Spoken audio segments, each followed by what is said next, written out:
Writing a book is expensive. You're not going to actually make any money in that process.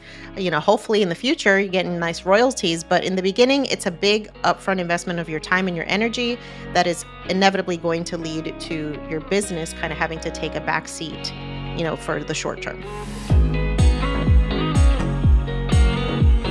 Hey, and welcome back to On Your Terms. I am so excited for today's guest, Jannese Torres, because for one, as you'll hear, Jannese and I are both publishing books with the same publishing house. That's how I actually learned about Jannese and about her work and her upcoming book, Financially Lit. And so I wanted to have her on the podcast to talk not only about her book, but to really help you better understand the book writing process, how it supports your business, how it financially impacts your business to write a book.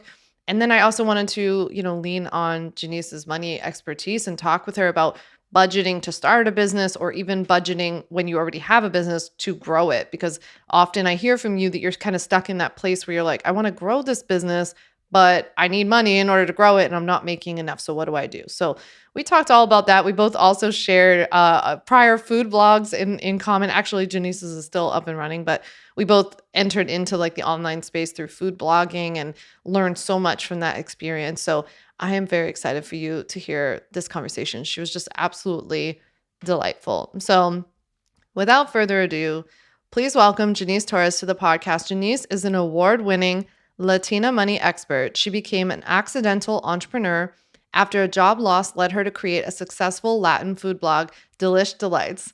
Now she helps her clients and listeners build successful online businesses that allow them to pursue financial independence and freedom. Jannese is on a mission to educate marginalized communities on topics like entrepreneurship, investing, and financial independence through her personal finance podcast, Quiero Dinero. Her forthcoming book, actually it's out now, Financially Lit, has been published by Grand Central Publishing, and it came out on April 30th, just about 2 weeks ago. You can go get your copy at financiallylitbook.com. I'll link it down in the show notes. And also, you want to go check out Jannese's podcast, Quiero Dinero. It's an award-winning personal finance podcast for Latinas and people of color. So I'm going to link to everything down below. And with that, let's get into my conversation with Jannese. I think you're really going to love it. Hey, Jannese, welcome to On Your Terms. Thank you so much, Sam, for having me. Thank you for being here. I am so excited. So we are, what would we call us? Publishing sisters? I don't know. We're publisher sisters, I guess. Yeah. Yes. Yes, we're officially related now. Wait, so Jannese and I are, but she's about to come out with her book. I'm writing a book for the same publisher. So Jannese, will you tell everybody about your incredible book, what it's called, who it's for? Yes. So I am a debut author. My brand new book is called Financially Lit, The Modern Latina's Guide to Level Up Your Dinero and Become Financially Poderosa.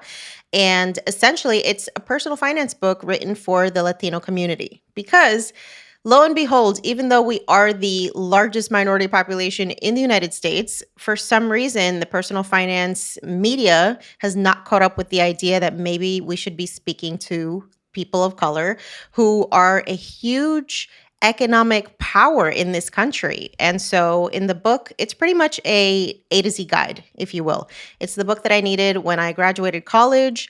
I didn't know how to manage student loan debt. It's the book I needed when I wanted to start investing but didn't know where to start.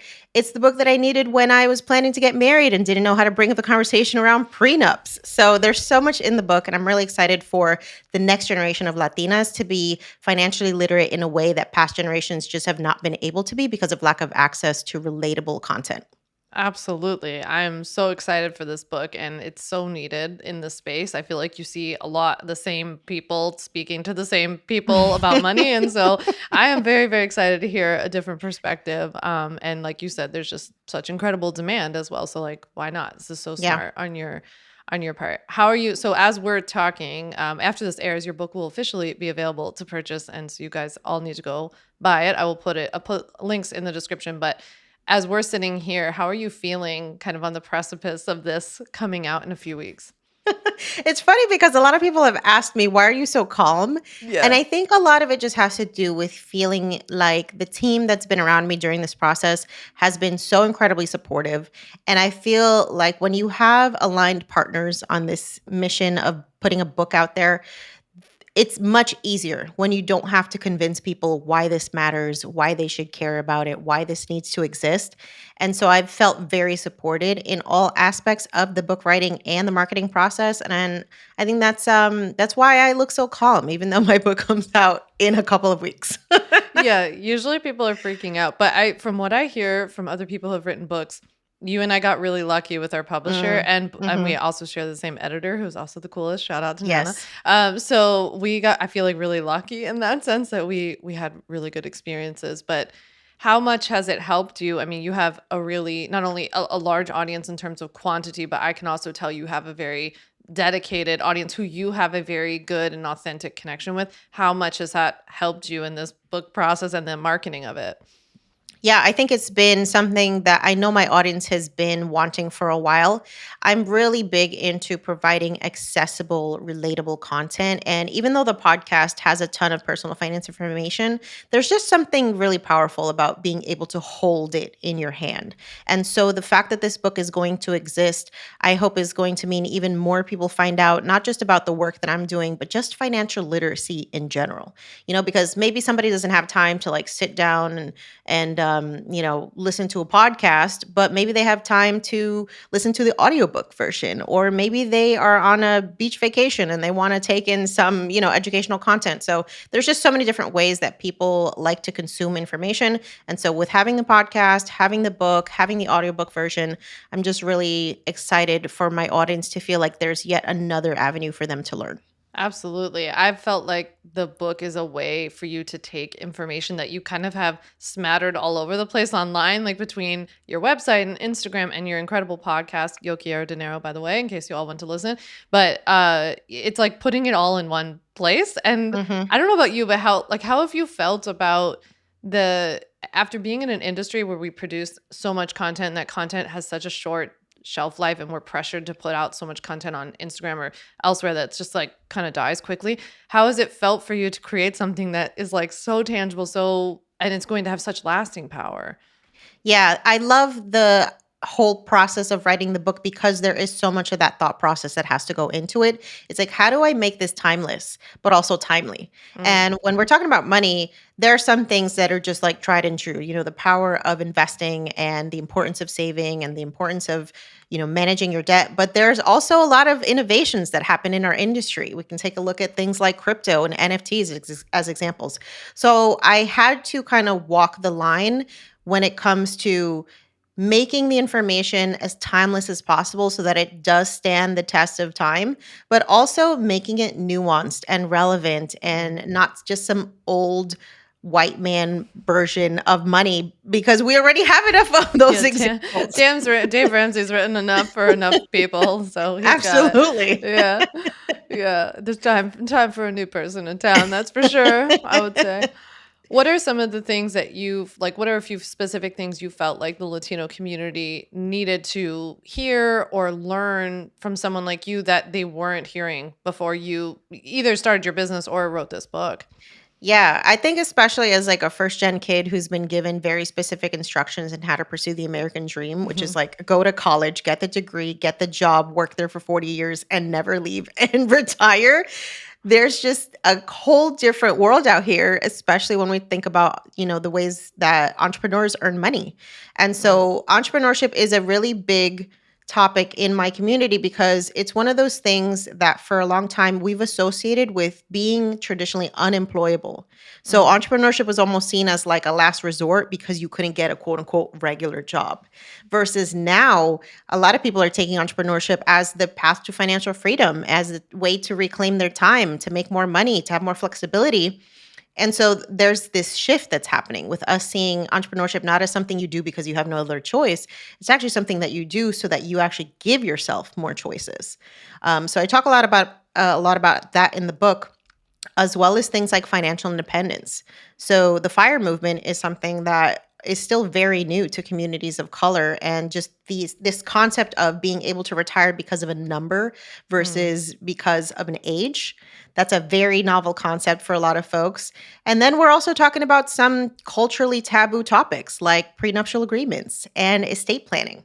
Because when you talk to a traditional Latina grandma, you start talking about estate planning and she's like, "Well, why do you want to talk about that?" Are you planning to kill Mhm. me? Are you waiting for me to drop dead? You know, and then it's like, okay, how do we have this conversation without it being like, no, grandma, it's not because I want you to drop dead. It's actually because I want us to have a plan because I love you and you've worked so hard. And anything that you want to pass on to us, we should have that conversation before it's too late. So I'm really excited for what I hope is going to be a lot of interesting, maybe awkward conversations that this book is going to prompt, but they're very necessary conversations. Yeah, absolutely. I love that you're giving the empowerment back and bringing some empowerment to entrepreneurship, that it's not only not like your second option, it's actually you can create such a better life out of being an Hmm. entrepreneur, right? And better career. Yeah. And like to the, prenup and estate stuff. I mean, these are, as a lawyer, I'm like, these are tactics and things that white people, rich white families have known for however long, since the beginning of Hmm. time, right? And have used to their advantage to pass on generational wealth. And so I love that you're bringing this information to the forefront. Yeah, that's awesome. Absolutely. Have you always wanted to write a book? Was this something always on your heart? I was always an avid reader as a kid. I'm very much a bookworm, but I can honestly say I never imagined writing a book, let alone a book about money. Mm. So this whole journey through, becoming a content creator and becoming an entrepreneur was definitely an accident.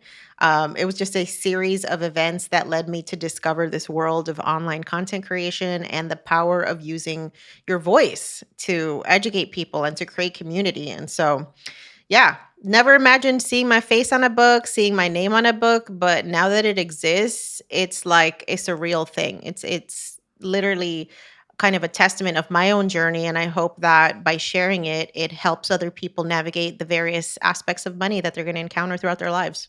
Oh yeah, you're going to inspire so many people. And wait till you all see Janice's cover. I'm obsessed with it. I love it, and I feel like it just like perfectly encapsulates your personality and your brand as well. Like it just has so much fire and energy to it. So I loved it. Yeah, Thank I'm you. very much. But I keep joking with Nana, our editor, that in this process I've become like low key book cover obsessed person, because now I can't like walk through like the library or bookstore without being like looking at the text and what they're doing, and I'm like, I see what they're doing there. So I'm really Mhm. into it now. There's so much Yeah. psychology behind the book cover. As everyone will be shocked to learn, I overthought it till the heavens. And so I was like, what if this? But what about that? Like, what is that color? What kind of feeling does that cover give people? I'm like, oh my God. So it was a lot. So that's really funny. So, okay. So you maybe didn't plot out necessarily writing a book in your business, but then how did it come to be then? Yeah. So I went full time into the personal finance content creation in 2021. And I think by then I was already hearing rumblings about, hey, when are you going to write a book? These were questions coming from my audience. And just the thought is very daunting. So for a while I was just like, well, what the hell do I need to write a book for? I already have a podcast. Like, just go and listen to that. But there is something really powerful about having a book, especially if you want to just kind of elevate yourself to thought leadership and to really like, make your mark in your niche. So by the end of 2021, I had decided I wanted to do it, but I didn't take it seriously until about the fall of 2022. And so at that point, I started researching how do you write a book? And Mhm. I discovered that there's a whole group of people, coaches out here who will help you in that process. My mentor, Farnoosh Charabi, worked with a book proposal coach and she brought her on the podcast. I contacted her. I told her the vision. She's like, hell yeah, we need to make this thing a reality. And we started working on the proposal in January of 2023. And by no, 2023. So no, we started working on the proposal January 2022. And then May was when I got the book deal. That's awesome. And then I spent the rest of May and the first quarter of 2023 really finalizing the manuscript, going back and forth, having all the existential crisis thoughts, all the imposter syndrome of feeling like, who the hell am I to write a book? Why would anybody want to listen to me? This is ridiculous. What am I doing? Why did I do this? And lo and behold, now the book's coming out. And the process has been one that has taught me a lot, like technically, just about the process that it Mm. takes to bring a book to light. But also, it's taught me a lot about myself and, like, inner fortitude and resilience. And because you're still out here living a whole life as a human being while you're trying to write a book. And there's something about the book writing process that invites even more chaos into your Mhm. personal life and tries to derail you. So It's not for the faint at heart, but you can do it. I agree with that one. I keep telling my friends that I feel like I'm adding a grain of sand to a beach every day. And I'm like, I literally like all I do is sit and write, and then I'm like, where the hell is the beach? Like, Mhm. why is the beach not here? Yeah, it is a lot. It's not definitely. I agree. It's not for the faint of heart. How like it's been so interesting for me as somebody who like, experienced a lot of imposter syndrome when I started my business and, before I made some sales and before I grew an audience, but then kind of got comfortable. It's not that it didn't come up from time to time, but I found that the book process, like it was like going right back. Like I felt like I was right back in middle school. I keep joking that Yep. I feel like I'm walking into the cafeteria. I have nobody to sit with. Nobody wants to be my friend. I'm like terrified about the whole thing. And so how did you work through that process? I imagine that was, kind of a similar journey for you. Yeah, it's absolutely normal to confront all those feelings when you think about just the gravitas of the fact that you are putting words on paper that are going to live beyond your, existence here on earth. When you think Mhm. about just like the legacy that you're going to leave with your words, there is a certain sense of like, oh, I got to get this right. And so I think for me, it was a big thing to like rely on my support system, rely on friends and family, ask for those pep talks, Mhm. call people, go to therapy. We Yeah. could all use more therapy. Getting out of my environment too, found it really productive to like switch up my writing environment. And one of the places that I wrote the majority of the book was in Puerto Rico. That's where Oh, my that's family's cool. from. And there was Mhm. just something very grounding about being back home and having that like ancestral connection. There was something kind of spiritual that happens when you're put yourself in that environment and you need to create.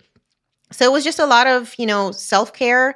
Um, One of the things that I did strategically as an entrepreneur, because there is so much that you have to pour into the book that you have to kind of let go of certain things in your business to make this happen.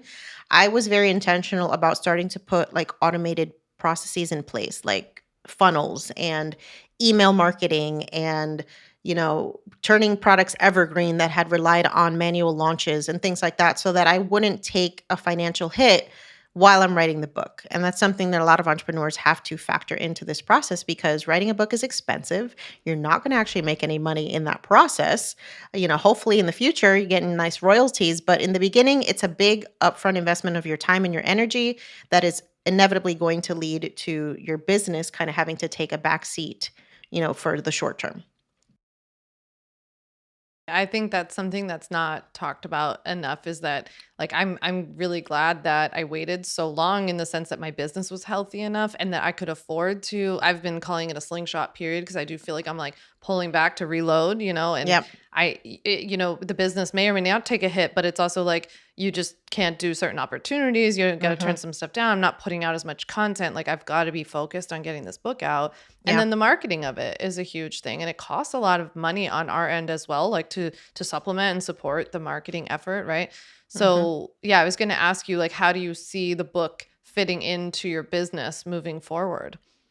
Yeah, I think it's going to be one of the kind of leading marketing tools that I use, especially in the thought leadership space. So, with speaking engagements, there's just a certain level of authority that comes with being a book author that can help you land bigger, higher profile speaking engagements that come with more money.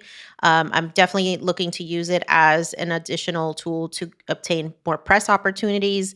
And then, I'm really excited about the fact that the book is coming out in Spanish too because up until So cool. now, my audience has been primarily English language speakers. And so just by being able to provide this information in a different language, I'm going to be able to now bring in a whole different cohort of people who can then become, future clients and customers.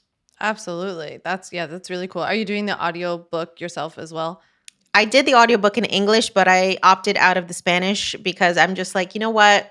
There's a lot of these technical terms in Spanish, when we're talking about finances and entrepreneurship that I'm like, I don't want to butcher this and I don't want to make this process excruciating. I'm perfectly happy to like outsource that. Yeah, yeah. That's fun. How did the process go of doing your own audiobook? Oh my God. Nobody told me how exhausting it is to just talk I can for imagine. hours and Yeah. hours. It's very, very physically taxing. I will say the fact that I had a podcast definitely made it easier, but it was still very, very taxing. I was afraid I was going to lose my voice. I was pretty much on like do not speak to me, friends and family, for this week. I must conserve my voice. And at some point, your brain also starts to get fried after you're just like looking at text for a couple hours. So it does take a lot longer than you think it is, but it was a really cool process because I know how much my audience enjoys consuming audio content. So I know they're Mm. going to enjoy consuming the book with me reading it to them. That is really cool. Yeah, and I saw you're doing a bit of a book tour, right? How's that coming to form? Yes. So I was trying to think of like what's the most impactful way that I can market this book. And you can do courses and special things and freebies and whatever. But for me, I'm like I pretty much built my whole business during the pandemic, and I'm still just kind of getting out there and meeting people who are in the community. And so I definitely said, I want to just go out and meet folks and literally hug people and thank them for supporting this. And so the book tour is something I'm really excited about. And it's something that I've gotten a lot of support with the logistical aspect of it from the publisher. I think That's this is, great. again, another reason why you want to work with people who like actually get the vision. And they've been amazing about contacting bookstores and coordinating dates and doing all this stuff. I haven't had to outsource marketing, which is incredible because a lot of Yeah. people do. So yeah, I mean, shout out to the team at GCP Balance. Like, they're amazing. Yeah, that is so cool. It's funny, I never thought about it, how if you had built the community during COVID, you haven't met as many people in person as maybe other Yeah, people. And like mine's been like so choppy. It was like I felt like I met a lot of people from like 2017 to 2020 that stopped meeting people. And then now has been like the kind of reminder to be like, oh yeah, we right. should probably do this again, you know? Uh-huh. Yeah, get out. That's funny. All right. Well, that's cool. So, is there anything too that you want to like leave readers before I want to ask you a couple questions about finances and start and budgeting for a business, but is there anything that you hope people get out of this book, like as somebody who has created a lot of content online, has a podcast, has been seen in a lot of places? Is there something specific they get out of this book that you don't think they will get elsewhere? I think this book is going to make people who traditionally have not felt seen and heard by the personal finance industry finally feel like they're part of the conversation. And that Mm, was my whole intention for the book. That's why it's so unapologetically Latina, because there's something so powerful when you get the message from a messenger that you connect with. I found time and time again that the biggest struggles that people have around money, it's not because they don't know what to do. mhm, It's because of the mindset stuff. It's because they have not necessarily addressed or even acknowledged the fact that they might have things like financial trauma. mm, It's because they don't feel comfortable talking about their feelings of fear or shame or guilt about their money situation. And so sometimes it's just easier to ignore it. Right. And so that's why one of the things that I touch on throughout the book is the concept of mental health and money, mm. which I think is something that's still stigmatized. It's very contrary to what personal finance mainstream advice will tell you, where it's just like, well, you're poor because you don't work hard enough, or, just try harder. Like, we need to stop that conversation. It's absolutely useless. And so I hope that people feel that it's okay to have all these emotions around money, but it's also okay to want it. And it's also okay to make changes. And you're absolutely capable of it. And hopefully, the content in the book will support you in that process. Yeah, absolutely. I mean, a lot of the advice, like the pull yourself up from the bootstraps, like BS American It's so dream stuff is toxic. so toxic and so based on these like capitalism, outdated capitalism principles, white supremacy, and so much else. So it makes a lot of sense to me. I also feel like it's like a normal human emotion to like want Hmm. we have to see ourselves in something in order to believe it's possible for us. And like no matter what the life scenario we're really talking about, I think that's so powerful. So Yeah. that's really cool. Did you find yourself like writing in a way in the book that was different than the way maybe you talk on a podcast? Like I know for me, like I write to my email list very differently than I would like talk on my podcast. Like it's just like a different side of me. Did you see that kind of come out? Yeah, I think I was almost channeling, if I could go back in time and like talk to little Janice Yeah. and steer her in the directions that she should have been going. I think there was a lot of that kind of narrative that's running through the book, is just what's the information that I needed and how can I present it in a way that makes it digestible and interesting and not like another, high school lecture that no one cares about. Yeah, yeah, I'm sure you did that. So I'm very excited. Yeah, that's awesome. So we've talked about how, in your community too, seeing entrepreneurship as maybe not the first choice, right? And how you want to change people's attitudes about that. I know one of the things that comes up when we talk about starting a business, and something I'm finding myself writing a lot about in the book, is budgeting to start a business. Because Mm. as a lawyer who helps people start online businesses, people come to me and are like, "Hey, I want to start an online business with $0. How do I do that?" And it's like, "Oh, we don't." And so it's a little like tough, but I know there's probably a lot better advice that you could give somebody. So what are some tips that you give people that about how to, like, maybe they're working a quote unquote normal job right now and they want to start an online business? How do they go about budgeting to do that? I love this question. And I think people have to make a mindset shift where you start seeing your job not just as the way to pay your bills, but it's also the angel investor in your new business. So I saw my paycheck as an opportunity to set aside some money to start my businesses. And so, the same way that you would create a sinking fund for going on vacation or upgrading your car, you can absolutely create a sinking fund for launching your new business. Just earmarking money aside for that is a great way to start taking your goals seriously. And honestly, I think people should not be quitting their jobs to then start the business. It should be the other way around. You're using the money that you're making right now in the quote unquote stable job, set aside some of it and start investing in whether that's software, maybe you need a new computer. Now's the time to do it. I also think it's important for folks to understand that there are a lot of low cost and free tools out there that don't require you to go and get a $10,000, $20,000 loan to start a business. I like to tell folks I started both of my businesses for free, literally. Hmm. My blog, delicioulice.com, that now earns over $100,000 a year, started on a free website. I didn't even have a laptop. I was using my work laptop. I don't recommend that. Yeah. But when push comes to shove, Yeah, we you do what we got gotta to use the do. resources that you need, you know? And my personal finance podcast, which now has been in existence for almost 6 years and is a multiple six-figure business, I started on my phone with a pair of Apple earbuds and Anchor.fm, which is now Spotify for podcasters. And you grow from there. You do not need to make huge investments of your money to start a business. What you do need to do is make up for that with the time, with the Yeah. energy, with the education. And now with things like YouTube and just Google searches, there's so much stuff that you can learn DIY until you can get to a place where you're comfortable investing in a coaching program, in a course, with a mentor. But, the internet has really democratized entrepreneurship and has really given us access to creating businesses that have very low startup costs and even ongoing maintenance costs.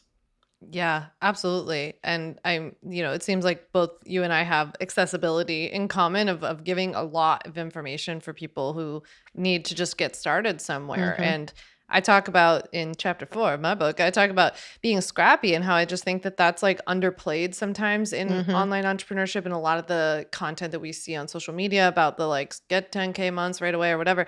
Not to mention the fact that that's total BS and is not, they're barely probably even making that, but that's a whole separate conversation we can have. But Right. I do think they don't talk about this like idea of being scrappy, like what I would just kind of colloquially call scrappiness. And what we're Mhm. talking about here is like contacting your local bar association to see what free legal stuff, like contact the small business association, the women's business association. Like there are all these groups that you can take advantage of. Yep. Um, and like you said, so many resources available for people. Absolutely. Yeah. So what about those people though who feel like, I feel like I hear from them a lot where they're kind of caught in the middle, where they've now started a business, it's not necessarily making, a ton of money, and they know that in order to grow it, they've got to invest some money, or they've got to, they feel like they do have to like upgrade their systems and software and all this kind of stuff, but they don't have money to do it. So they feel like a little caught in the middle. What do you recommend for them? Yeah, I think people who are freaked out about investing in their business usually haven't done enough research into what the investment is actually going to cost. Mm, Because I was under this impression that it was going to cost me tens of thousands of dollars to like sign up for a payroll system so that I could hire my first 1099 contractor. And I was when I finally decided to like pull the trigger on it, I think it was costing me like $20 a month, and I Yeah. was using Gusto. And I'm just like, why was I out here all stressed out? Like I pay more for my cell phone plan than I do for this software that allows me to now pay somebody to help me in my business. So there's that, right? So just actually do the research into the investment that you want to make before you start just talking yourself out of it, because it might be way more accessible than you think. And then when it comes to hiring like actual physical support, it's important to really understand your actual needs. You Mm. probably don't need to bring somebody on as a full-time employee when you're not even making enough money to pay yourself as a full-time employee. Yeah. Maybe you need 5 to 10 hours a week. Maybe you can advertise to your existing community. Maybe you can reach out to your network. You can offer a job to somebody who's like maybe wants to work for the summer. There are opportunities for you to get a little bit of help doing something strategic. And I want you to focus on investing in areas of your business that are actually going to make you money. Not on the logo designer, not on the brand colors, not on the stupid, like little stuff that really doesn't add anything to your bottom line. Like if it's not adding to your dollars in your bank account, it's a waste of money. Yeah, absolutely. Sounds like you're really emphasizing clarity, like getting clear on, first of all, like what are we actually dealing with in terms of a budget, right? I think it would be helpful if people treated not only the startup of their business, but like when you want to go grow your business as more of a budget, like sit down and figure out what exactly is this going to cost, like you said, but also really what are those things that actually need to be done? Like what can be cut from the list? It's like when you go grocery shopping, you realize you're adding all the like snacks and the drinks and like the stuff that's like not going to keep you full. If we're really trying to budget, then Right. that's the stuff we can cut. So I think those are the things that Jannese has correctly pointed out, like logos and colors and designs. And I'll add Pinterest courses to that list.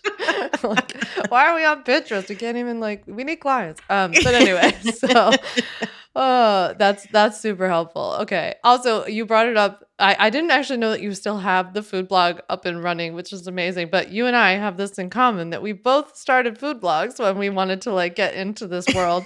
And mine was called Barrister's Beat, and it is no longer in existence, nor did it make 6 pennies, let alone 6 figures. So you definitely did better with that. But how did that experience of like starting the food blog now, still having it, how did that help you in this business? How did those skills transfer over? Oh, yeah. So I think it's been a blessing because when I started food blogging, this was back in 2013, and the world of content creation was completely different. So I've been able to kind of see the growth and the trajectory and the power of social media to create a business. So by the time that I started the personal finance brand, I had a lot of the technical skills on how to get your stuff visible. So when I was building the podcast, a lot of what I was using was SEO, so search engine optimization. And that's something that you have to learn as a blogger if you want anybody to see your content. So the way that I approached marketing the podcast when it comes to the titles and the keywords and show notes and the importance of having a website, I took all of that and applied it. And I think that's why at this point, if you type in like personal finance podcast for Latinas, my show will come up on number 1 as That's awesome. like on Google. So that has been really helpful. But it's funny because both of my businesses, with the podcast and with the food blog, were intended to be non-creator facing businesses. I just wanted to create content but not have to put my face out there. And I quickly realized when you are building a brand that is centered around you and your thoughts, people want to know who the heck is behind these thoughts. So I was forced to confront a lot of like childhood trauma around bullying and just putting yourself out there and subjecting yourself to the trolls on TikTok and everywhere else. And it's been a really interesting like personal development journey in building a brand and putting yourself out there and allowing yourself to be, publicly consumed, if you will. But I think it's made me a much more resilient person. And so if you want some personal development work by way of content creation, I definitely recommend, go start your Instagram and start putting yourself out there because you're going to confront all the things. You'll see all the keyboard warriors too. You too could have every last move of yours analyzed by people online. That would be like the ad for starting your own. Oh my god. I'm imagining that you've gotten some goodies along the Oh, years. yeah. How has that gone for you? How have you navigated it? You know what's funny? I had to kind of make this mental shift where even trolling is exposure. And Mm, so I don't even take it personally anymore because it's usually just like angry men who just don't want to see like women succeeding. Like yeah. 99% of the troll comments come from just men who are just like, shut up, you stupid woman. Yeah. And it's just, it cracks me up at this point because there's just like nothing else that triggers a man more than, or an insecure man, I should say, than a woman who literally doesn't give a shit about his Honest to opinion. God. I know. So it's I fun. I know. have fun with them at this point. I love taunting them on social media because it's just like, look, you could be an adult and just scroll past something you don't like. So if you're going to take the time to just say something stupid, I'm going to respond back and I'm going to have That's fun with this. And then it's funny because my community at this point has become like my own bodyguard, personal protection. So they're shredding into the people. I don't even have to get involved at this point. They're just that's like, awesome. shut up, man. We're not listening to you anymore. That's what I need, some unpaid bodyguards. I gotta get that. I'm gonna start calling out people to be like, I need you to be a bodyguard. It's so true. And I'm gonna channel your like no bad press attitude next time I see it. But well, I have found for one, not seeing it is really helpful, but like there's only so much you can do. So I just Yeah. try not to see it. And I ask the team, like, don't tell me about it. I don't want to know. So like we get a lot of anti-Semitic comments and stuff like this Mm. too on ads. It's wild. My dog also drives people crazy, both Oh my positive and then God. I get nasty comments about him not being a rescue dog. And I'm like, okay, people, I just You have can't so make many everybody thoughts. happy. And I Yeah, think that's the thing you got to just be okay with.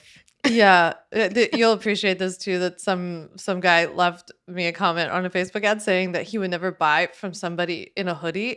Which, first of all, I took the majority of my issue with this comment was that I was wearing like a cashmere sweater hoodie. It was like a very nice sweater, so I was like, first of all, I have a hoodie collection till like the high heavens, but actually that was not it, and so that pissed me off. But yeah, people are crazy, right? It's just because you're a woman, honestly, because Mark Honestly, Zuckerberg can be out that's here in what a I hoodie and said. nobody questions him. That's what I said. I was like, he's like seems like cool. It's like, oh, he's so laid back, or like Elon Musk is psychotic, and you're like, well, that's fine, but this Yeah, yeah, of really, course. yeah, yeah. Oh my gosh, that's so funny. Well, Jannese, I have loved having you on the podcast. I'm so glad you came on today. Where I'm gonna drop all the links to the book below, but where can everyone find you by the book? Come to your book signings. Absolutely. So you can find out everything you want to know about me and the book at financiallylitbook.com. You can order the audiobook there as well and also check out the book tour stops to see if I'm going to be stopping somewhere near you. That's awesome. Yeah, the book is out and sold everywhere, probably that books are sold or anywhere Yes. online that you can get books. Are you going to go to Barnes and Noble and see it in real life? I am Like, definitely going to Barnes& and Noble, and I'm going to place all the copies in front of all the Dave yeah, Ramsey books. you please do. Oh my gosh, I'm going to go to my Barnes and Noble and do it for you. I'll send you a picture. I'm so excited. Well, then everyone listening, you should go to Barnes and Noble, take Jesus' book and pop it over to the Dave Ramsey one. There are a couple people's books where I see it, I like flip them around. It's always so funny. Yeah, it's Yes. so funny. That's Girl awesome. power. Well, I'm going to share everything below. Thank you so much for coming on the podcast today. Thanks for having me. Thanks so much for listening to the On Your Terms podcast. Make sure to follow on Apple Podcasts, Spotify, or wherever you like to listen to podcasts. You can also check out all of our podcast episodes, show notes, links, and more at samvanderwielen.com/podcast. You can learn more about legally protecting your business and take my free legal workshop, 5 Steps to Legally Protect and Grow Your Online Business at samvanderwielen.com. And to stay connected and follow along, follow me on Instagram at samvanderwielen and send me a DM to say hi.